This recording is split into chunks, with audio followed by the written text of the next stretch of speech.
បទភ្លេងថ្មីពីផលិតកម្មថោន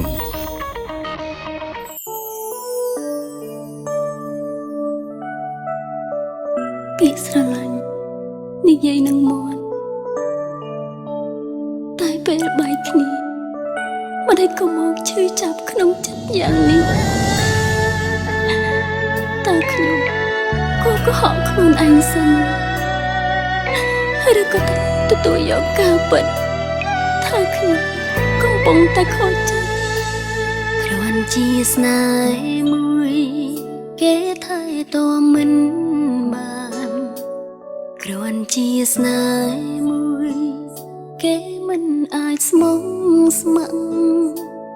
គេមកសុំបែឲ្យខ្ញុំយំសោស្រ័ងនឹងជួបពីនាងដើម្បីសុំចែកផ្លូវមនុស្សធ្លាប់សំខាន់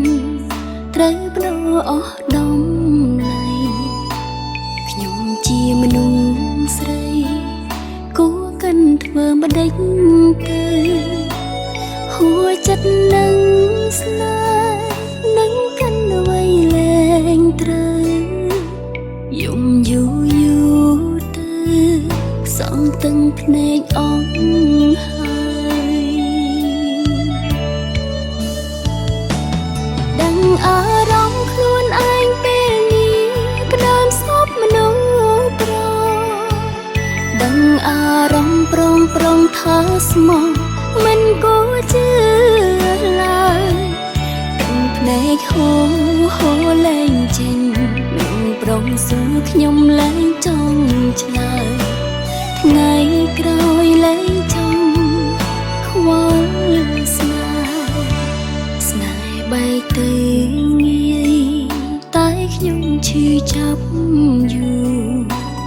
គេភ្លេចយ៉ាងធូរខ្ញុំតាំងចិនឥតលះយល់ពីគេច្បាំងពេលគេក្រឡាំងប្រើជឿហើយរឿងស្នេហ៍ជឿរហូតដល់ខ្លាច